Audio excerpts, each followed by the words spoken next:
Hi friends, welcome to the channel. The nurse. Here we are discussing about neoplastic disorder. First, we can check the definition of neoplasm. Neoplasm, a new and abnormal growth of tissue in a part of the body, especially as a characteristic of cancer.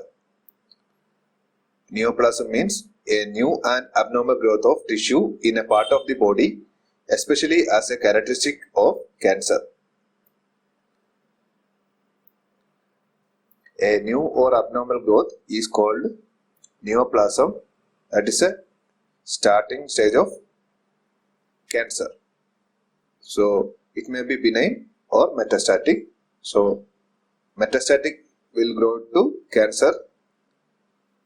Benign tumor, it will not metastasize to another body part. It will be encapsulated in particular area only.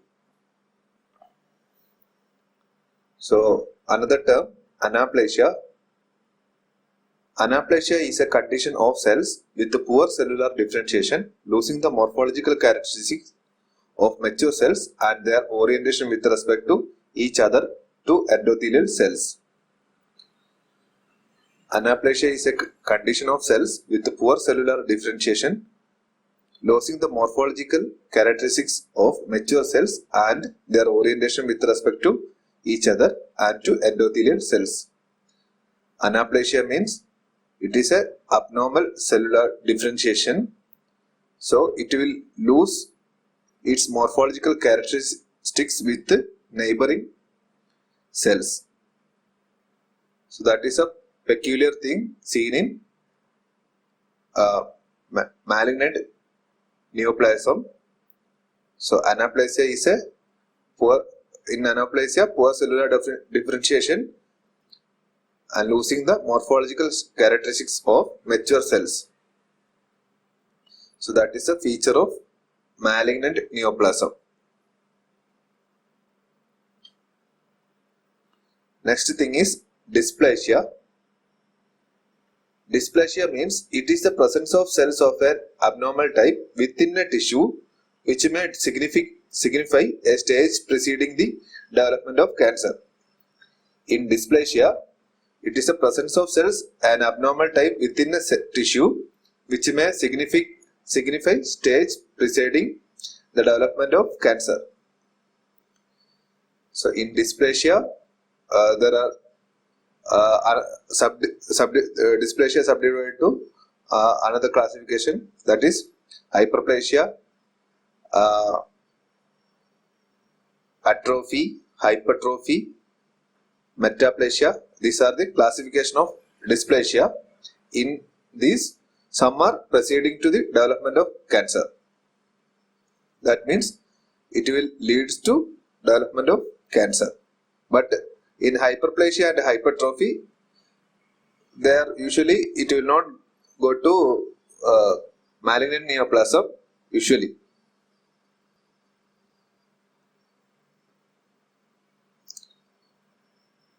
So type of dysplasia means dysplasia are hypertrophy, hyperplasia, metaplasia, atrophy, hypertrophy.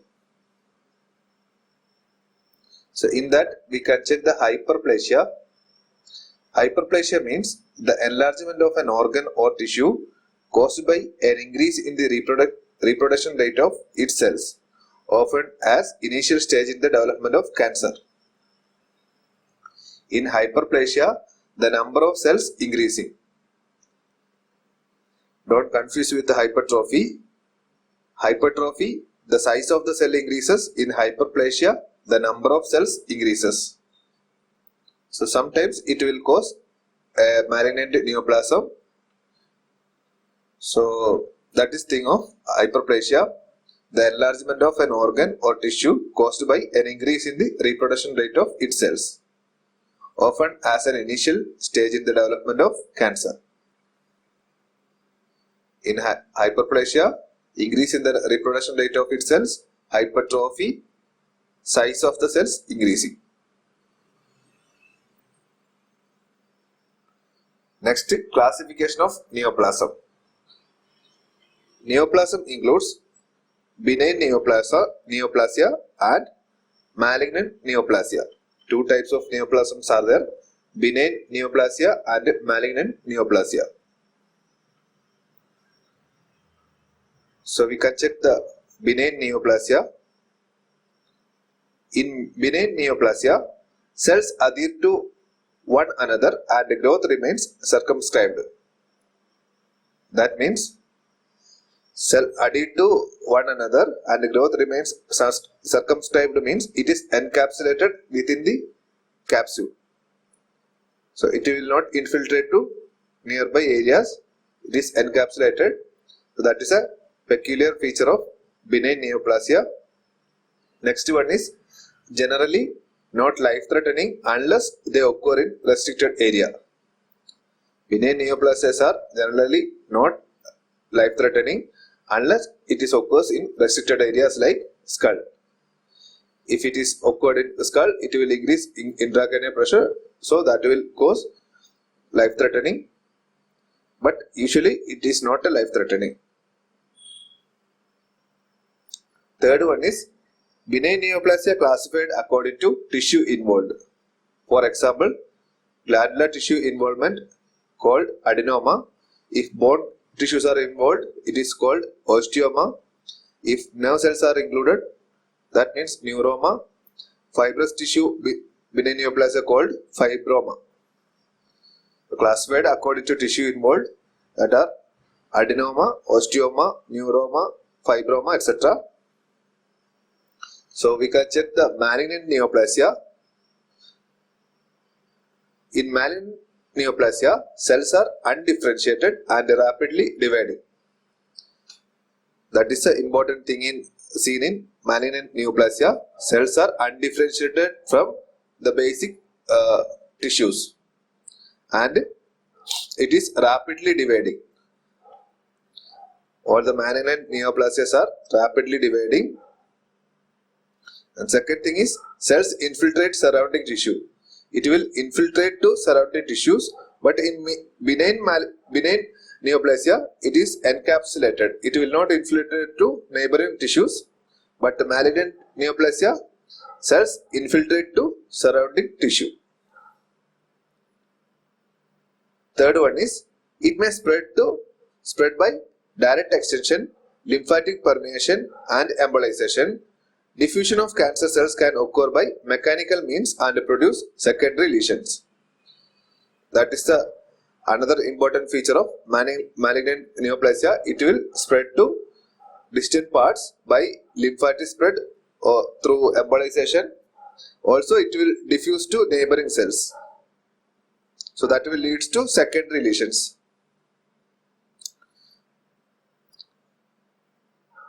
Another thing is membranes of malignant cells contain specific proteins. So we can check that CE121, CE125, these are specific tumor specific antigens seen in membranes of the malignant cells. That is also a peculiar feature of malignant neoplasia, that is membranes of malignant cells contain specific proteins. Examples CA121, CA125. Fifth one is tumors are classified according to tissue involved. Tumors are classified according to tissue involved. Example, if glandular tissue, epithelial tissue involved, it is called as adenocarcinoma. If epithelial surface tissue involved means it will call carcinoma. For connective tissue neoplasia, it will call sarcoma. Melanocyte malignant neoplasia called melanoma. So we can compare the both benign and malignant neoplasia here. Benign tumors grow slowly, but malignant tumors grow rapidly. And benign tumors usually encapsulated, but malignant tumors are rarely encapsulated. Third one is benign tumors grow by expansion, do not infiltrate to surrounding tissues. Malignant tumor infiltrate surrounding tissues. Fourth point is benign tumors do not spread but remain localized. But malignant tumor spread via lymph stream, blood and set up secondary tumors in distant sites. That is a dangerous feature of malignant tumor. It is spread via lymph stream, blood and set up secondary tumors in distant sites. Another thing of benign tumor is it do not tend to recur when removed surgically. If benign tumor surgically removed means permanently it is removed. There is no recurrence of tumor. But in malignant tumor frequently tend to recur after surgical removal as a result of infiltration. It will infiltrate to nearby areas. So from there it will start recurring the tumor growth. Next point. In benign tumors, cells usually close resembles those of normal tissues from which they arise. So benign tissues, aneuploidia will not be there usually. The cells are usually resembles with the parent cells. But in malignant cells usually do not resemble those of normal tissue from parent tissue. Another point is benign tumor produce minimal tissue destruction, but malignant tumor produce extensive tissue destruction as a result of metastasis and infiltration. And another thing is benign tumor do not produce typical cachexia, but malignant tumor produce typical cancer cachexia, that is extreme weight loss, pain, etc. seen in extreme cachexia. And last point is benign tumor do not cause death to host except when located in areas where they produce pressure or obstruction to the vital organs. Usually benign tumor will not cause death, and malignant tumor it usually cause death unless removed surgically before the metastasis. Next is staging of tumors. Staging of tumors means it describes the extent and anatomic spread of a tumor at a given time, usually at diagnosis, and serves as a guide for prognosis and treatment.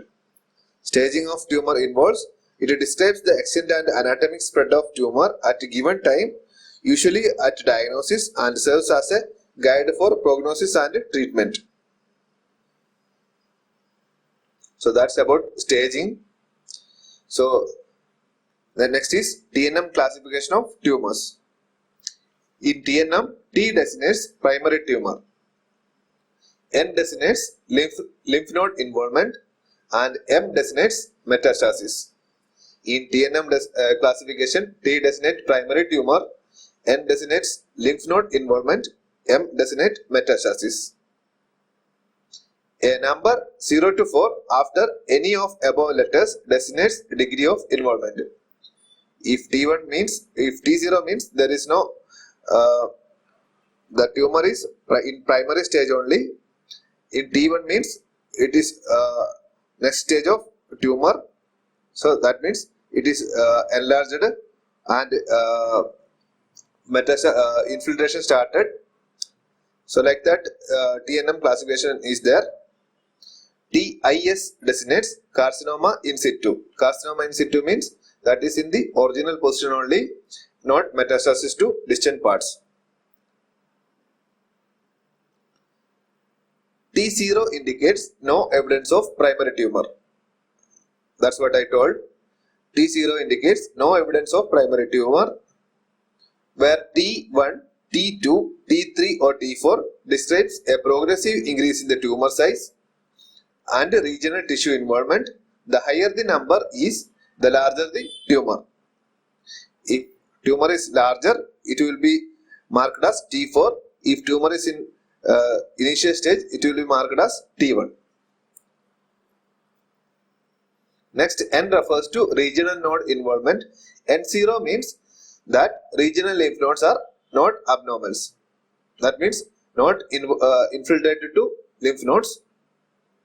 N1, N2, N3 or N4 indicates an increasing degree of abnormal regional lymph node involvement. N1, N2, N3 or N4 indicates an increasing degree of abnormal regional lymph node involvement. Next is M. M refers to distant metastasis. M0 means there is no evidence of distant metastasis. M1 indicate distant metastasis. Next, grading of tumors. Grading of tumor involves it classifies a tumor as to the degree of differentiation or lack of differentiation, that is anaplasia, from the normal cells. Classification of tumor as to the degree of differentiation or lack of differentiation from the normal cells. Grading based on degree of differentiation. The less a cancer cell resembles a normal cells of tissue origin, the greater its degree of anaplasia and the higher its numerical grade. That means if the anaplasia, that is the metastasis neoplasm, is entirely different from the parent cells, it is graded as higher number, that is it will be grade 4. If it is have some similarity with the parent cells, it will be graded as lesser number. So it is grade from 1 to 4. The higher the grade is, the poorer the prognosis. If grade 4 have lesser prognosis, but for grade 1 tumors are higher prognosis. G1 or grade 1 means well differentiated, resembles the normal cells. That means it is in the primary stage. G2 means it is moderately well differentiated, but some anaplasia are there. Grade 3 or G3 means poorly differentiated, more anaplasia are there. G4 means very poorly differentiated to undifferentiated, highly anaplasia. That is the final grade of the grading system. G4 means very poorly differentiated, has poor prognosis. Next, early signs of malignant disease. Early signs of malignant disease include, first one is change in bowel or bladder habits. Next, a sore throat that does not heal. A continuous sore throat, it indicates early sign of malignant disease. Third one is unusual bleeding or discharge. Fourth one is thickening or lumps in breast or elsewhere. Any thickening or lumps in the breast or elsewhere in the body part, also early sign of a malignant disease. Fifth point is indigestion or difficulty in swallowing. Indigestion or difficulty in swallowing, also an early warning sign of the cancer. Sixth point is obvious change in wart, mole or freckle. Obvious change in wart, mole or freckle, also an indication for cancer. Seventh point is nagging cough or hoarseness. Nagging cough or hoarseness, that is also indicator of cancer or malignant disease. And final point is unexplained weight loss. These are the early warning signs of cancer. Next is about treatment of malignant neoplasm. First one is chemotherapy. Second one is radiation therapy. It is already discussed in our previous video. Third one is surgical management. Next, goal of treatment. Goal of treatment includes to destroy or eliminate malignant cells while minimizing damage to the normal cells. So, primary goal is to destroy or eliminate the malignant cells, but reducing the damage to the normal cells. Second point, to cure the client and to ensure that minimal functional and structural impairment results from the disease. To cure the client and to ensure that minimal functional and structural impairment result from the disease. If you are doing a surgical correction, minimal impairment to the client should be main goal of the treatment, that is reduce the impairment. Third one is, if a cure is not possible, prevent further metastasis, relieve symptoms, maintain a high quality life as long as possible. If in some cases complete cure is not possible, in that cases the goal of treatment includes prevent further metastasis, relieve symptoms, maintain a high quality life as long as possible. So these are the goal of treatment of cancer. So that's about this video. Here we have discussed about the definition of neoplasm, then types of neoplasm, and the definition of anaplasia, dysplasia and hyperplasia, and then we discussed about benign neoplasm, malignant neoplasm, and the difference between benign and malignant neoplasm. Then we discussed about the treatment of the neoplasm. Finally, we discussed the goal of the treatment. So that's about this video. Thank you for watching this video. Please like and share this video. Don't forget to